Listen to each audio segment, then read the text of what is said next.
On today's video, welcome to the ACUAs. All Chiefed Up is giving away our awards to wrap up the season for this year's Super Bowl champions, your Kansas City Chiefs. Stick around. What's happening, Chiefs Kingdom? Welcome back to All Chiefed Up. Today we're doing the ACUAs. It's our first annual All Chiefed Up Awards for the Kansas City Chiefs season that just wrapped up with a beautiful Super Bowl victory. Mike, you ready to do this thing? Yeah, I'm excited. Today we're going to just jump right in. We're going to go to the MVP. That'll be the first one. Steve, I think we all know it's Patrick Mahomes. Right. It's so obvious. We figured we go ahead and knock it out right now. But yeah, Patrick Mahomes had a career year.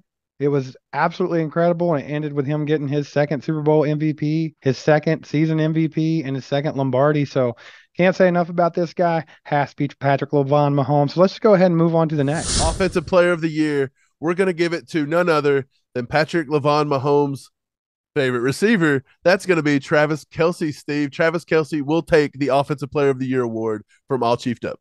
Absolutely. Travis Kelce was a beast again this year. He had a huge year. Everyone knows he kicked off his podcast with his brother. And then he had 150 targets, which led the NFL. He led tight ends with 110 receptions, 1,338 yards receiving, and 12 receiving touchdowns. Dude, he was incredible. And PFF have him rated at a 91.1. This dude just did everything right this year. And it's amazing to see him aging and still putting up the same numbers, if not better, each year. Hopefully we'll see some more of that to come, man. Yeah, Travis Kelce had his best season as a pro this year. It was about week 15, I believe, maybe week 14, somewhere around that area. We were talking about the league MVP with a tight end and Travis Kelce. It was incredible. Had a great playoffs, had a great Super Bowl. So, yeah, he takes Offensive Player of the Year. Let's go to Defensive Player of the Year, Steve. Who do we have? Stone Cold Chris Jones has to get this one, man. We had a lot of really good defensive players this year, and I think the whole unit came together really well. Spags had all these young guys clicking by the end of the year, and that's why we won a Super Bowl. But another big reason why we won the Super Bowl is because we had the best defensive lineman in football this year by far. He actually took that honor from Aaron Donald. Aaron Donald had been named that for the past probably 10 years. Chris Jones comes in, takes that title, and he's definitely going to be our Defensive Player of the Year because without Chris Jones, who knows if we would have even beat the Bengals in the AFC Championship. He finally got his sacks in the postseason. He had 2 in that game. He took it over, dude. Chris Jones won that game for the Chiefs. Yeah, I think Chris Jones solidified his year with a nice playoff performance, nice performance in the Super Bowl. Chris Jones, he was a man this year. He was a monster. I think he rightfully deserves it. He could possibly be the best defender in football. He's going to get a big payday coming up soon. Yeah, he's definitely going to get some money, man. Hopefully he's staying with the Chiefs. We got to wrap that guy up because he is a force to be reckoned with, and we don't want to see him anywhere but Kansas City. Let's go ahead and move on to the Rookie of the Year, Mike. Who do we got for that one?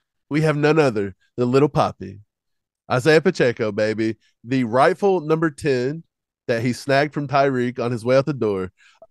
We said it from the beginning. When we drafted him in the 7th round, we said this dude is going to be a steal. He's probably going to take Clyde Edwards-Helaire job at some point, and he is going to be a monster in this league. And we didn't even get a full, 7-8 weeks, and he was already the starter. And this dude runs with a vengeance. I think Isaiah Pacheco is definitely Rookie of the Year, hands down. Yeah, there was a lot of good rookies on this team. Like I said earlier, the defense was chocked full of rookies. All of them played excellent. And then you had Isaiah Pacheco on the offensive side of the ball. Like you said, he didn't even get to start early in the season, so he kind of, was used sparingly in the first few weeks of the year. I think he came in, I want to say around week 6 or so, maybe 7, when he started playing more consistently. And he still ended the season with 170 carries for 830 yards, 5 rushing touchdowns. He averaged 4.9 yards per carry on the season. I mean, for him to only play maybe 3/4 of the year to a half of the year and have 830 yards rushing, that says a lot, man, because he could have definitely eclipsed that 1,000-yard mark easy. Yeah, I totally agree. Pacheco, he's only getting started here. I love the way he runs. I love his attitude about the game. He's a good kid. Bright future with Kansas City right there. Let's move on. We're going to look at biggest free agent signing this offseason. We're going to give that one to who, Steve? Juju Smith-Schuster. We were big advocates for this guy in the offseason. If you were watching us back then, we kept saying the one person we wanted signed was Juju. That's the receiver we needed to get. We needed somebody solid that could be, a crutch for Mahomes on 3rd down. It can't always be Travis Kelce. We need another guy that can do that. And Juju is definitely a chain mover, and he proved it again this year, man. 97 targets, 78 receptions, 933 receiving yards, and 3 touchdowns. Wasn't exactly a huge red zone threat, and he wasn't like a big play threat. But Juju was solid as heck, dude. And 933 yards. I really thought he was going to pass that 1,000 yard mark, which is what we kind of put him at, with around 1,000 yards. So I think he did exactly what we thought he was going to do. And keep in mind that Juju battled some injuries. He had the head injury where he missed like 2 games. He also had some knee issues. So he didn't get a full year in either and still had 933 yards of receiving. Yeah, if he had been able to play, he would have surpassed 1,000 easily. He worked hard to get back to be able to play in the Super Bowl. He contributed a lot during the Super Bowl run. Uh, Juju has been a great signing. I would hope that we can figure out a way to keep him here long term. I don't know how that is. We'll see how it goes. Brett Veach is not one to throw out big contracts, so we will find out. But yeah, we advocated for Juju, and Juju actually paid off pretty nicely for this team. And so I think he was definitely the best free agent signing we had. Let's move on to special teams player of the year. We're going to give that one to none other than Tommy Townsend, Pro Bowl Tommy Townsend, Steve.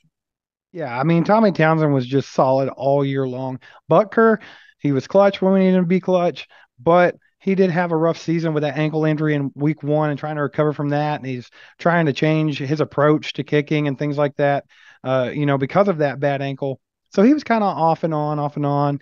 And Tommy Townsend was just solid all year, dude. He's an absolute monster. Every time he has to punt the ball a few times a game, this guy's getting PED tests because he's just an absolute beast. And you can't say enough about his attitude and what he brings to the team as far as personality and things like that. I think he's just a pleasure to be around in the locker room. The guys like him. And he took some flack about how he held kicks and all that. All nonsense, all garbage. This guy was the best punter in the league, and he's definitely our special teams player of the year. Let's move on to offensive lineman of the year, Steve. We're going to give that one to Creed Humphrey. Creed is a monster. I think he has to be offensive lineman of the year. He anchors this team. He's only in his second season. He's probably the best in the game right now. There'd be an argument. Maybe Jason Kelsey's a little better, but when he steps out of the game, Creed Humphrey is clear cut number one right there. He protects Mahomes. The dude is a road grader on run blocking.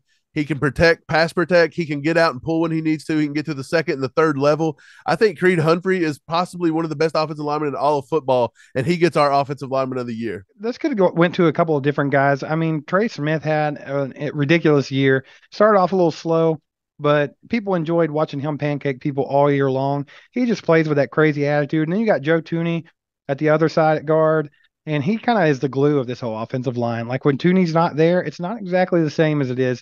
Allegretti, I think it was, it came in and played in his place when he was out hurt. He did a pretty good job, but you saw that it weighed on Orlando Brown to have Allegretti there instead of Tooney. So you could argue that Tooney, holds that line together. But I mean, Creed Humphrey is Creed Humphrey, dude. Just so solid.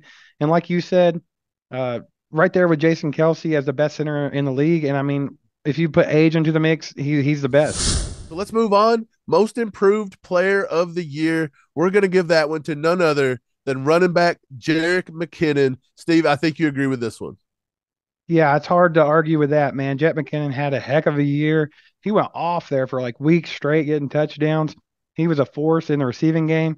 He was awesome protecting Mahomes when he needed him to do that. Let's just look at some of the numbers, man. Let's step back to last season. Jerick McKinnon had 12 carries for 62 yards, 0 touchdowns. And then in receiving, he was targeted 16 times, 13 receptions, 107 yards, and 1 touchdown. Now let's jump forward to 2022, and we'll tell you why he's the comeback player of the year or the most improved player of the year. 73 carries, 290 yards, a rushing touchdown. And then if you look at the receiving, he was targeted 68 times for 55 receptions, 513 receiving yards, 9 receiving touchdowns, bro. That's insane for a running back. Jerick McKinnon had a heck of a year. I mean, if it wasn't for him, there were several games towards the end of the season we might not have even won. And like I said, he's the best when it comes to protecting Mahomes back there. Yeah, some of the games late in the year when we were struggling, it was against Houston. It was against Denver twice when we lost to the Bengals there in the season. Our offense was primarily Travis Kelsey and Jerick McKinnon. That was it. So Jerick McKinnon, obviously, he deserves this one. We'll go ahead and move on. Breakout player of the year. We're going to give that one to rookie cornerback Jalen Watson. Steve, Jalen Watson has had I want to say it's been an up and down year, but it was a seventh round pick to somebody that contributed super awesomely during the Super Bowl run we just had. Well, I mean, Jalen Watson was thrown into the fire early. No one was expecting this guy to be much. I mean, even myself, I was saying this guy's a practice squad player when we drafted him. I did not have the faith that I should have had in Jalen Watson, and boy, did he prove me wrong, dude. Because he was good in the preseason. He ended up starting very very early in the year. If it wasn't the first game, it was like the second. We all saw that ridiculous pick six against the Chargers that won us that game for like 99 yards. And he did have some injury issues. He broke his hand, and it was very hush hush when he just kind of came out of the lineup. Josh Williams started playing more. So really, if he wouldn't have had that injury, who knows how much he would have progressed? Because by the end of the season, he still ended up coming up with two huge picks in the playoffs, and just how he covered these really good receivers that we had to play in the playoffs. Jamar Chase, T. Higgins. I mean, those guys are going to get the best of you every once in a while, but for the most part, Jalen Watson did his job and he did it well. And this is also another one where we could have said a lot of other players. We could have said George Karlaftis, who came out and was good at rushing the quarterback much more than we thought he was going to be in his first season. We could have said it was Trent McDuffie, who's completely locked down back there. He also dealt with some injury issues. Yeah, I mean, it could have gone a bunch of different ways, but I think Jalen Watson was the biggest surprise being a seventh round pick. He was a 244th pick in the entire draft, and he came in and started for this team and did an excellent job. Yeah, I thought Josh Williams could have been looked at here. The way he improved, the way he went from an HBCU Division II all the way up to shutting down Jamar Chase and T. Higgins there in the AFC Championship game, and then moving on to the Super Bowl. It was pretty incredible. For Jalen Watson, I will say he beat up on everybody. The only thing that beat Jalen Watson was Hennessy. Absolutely. He had a rough time at the parade. They didn't warn the rookie to take it slow. He got a little crazy and he ended up leaving on a wheelchair. Yeah, we'll leave it at that. Okay, most impactful play of the year, Steve. We're gonna give this one to the Super Bowl punt return by Kadarius Toney, the most impactful play of the season, because that is the one that shifted the entire game. That shifted the whole season. That sealed the Super Bowl pretty much. That got us there and got that little touchdown by Sky Moore. It was amazing. That was the play that won the Super Bowl for us. It really was. You can't say enough about it. It gave us all the momentum. It put us in the place to score right there and be in control of that game. I mean, the cool thing about it is he's basically the X factor.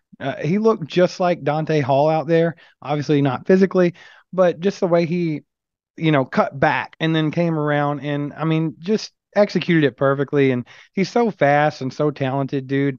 What a pickup there, getting him in that trade. Brett Veach had been eyeballing him for a while, and he was finally able to acquire him here towards the end of the season. And he's been awesome, dude. He came in. They all say he's a smart guy. He picked up on the playbook fast. He battled with some hamstring issues, but that play right there, dude, that turned that game 100%. And I'm with you. I think that's what put us on the way to winning the Super Bowl. Okay, so let's get into our final award, the all chiefed up Chief of the Year. Steve, we're going with none other than second year linebacker from Mizzou, Nick Bolton. I think Nick Bolton represents everything it means to be a chief. He represents the community well. He's a good guy. He plays hard. He didn't have a sophomore slump. He come out this year looked even better. He tackles hard. He hustles. Nick Bolton, man, I think he's the glue to the entire defense, and he's possibly the reason we're sitting here today talking about another Super Bowl win. Yeah, 100%, man. 125 solo tackles, 49 assists, two interceptions, and a forced fumble. That was just a regular season stats. In the playoffs, everyone saw what this guy did in the playoffs. Another guy that could have very well won you the Super Bowl right there was Nick Bolton, who caused that fumble, picked that fumble up, and ran it back for a touchdown. He actually had two, and one of them taken away, which was not just questionable, but just downright ridiculous in my opinion. But Nick Bolton is a monster. That guy's on the field. He's always going to be where he needs to be. He's always the team leader in tackles. He's like the quarterback of the defense. He's always telling guys where to be at. He's just really stepped into this role and took it over, man. And like you said, no sophomore slump there. Nick Bolton got even better in his second year. And I think that Nick Bolton's going to continue to get better. And I think he's going to become more of a household name. I actually put on Twitter right after the Super Bowl, I put on there, does everyone know who Nick Bolton is now? They should. And if they don't, they're going to know because this guy's not going to stop until they do. He's an absolute force, dude. Right. He was disrespected all year. They didn't give him a Pro Bowl. He didn't get looked at for anything. No end of the season awards, nothing. He always gets overlooked. Here at All Chiefed Up, we don't overlook Nick Bolton. We love Nick Bolton. We're glad he's here. All the heat he took from Chiefs Kingdom and all this weird hate from all these other content creators talking about how Nick Bolton wasn't very good. How stupid Man. do they look, dude? I How mean, stupid do how they can you look? be on that boat, man? How can you say that and try to be credible?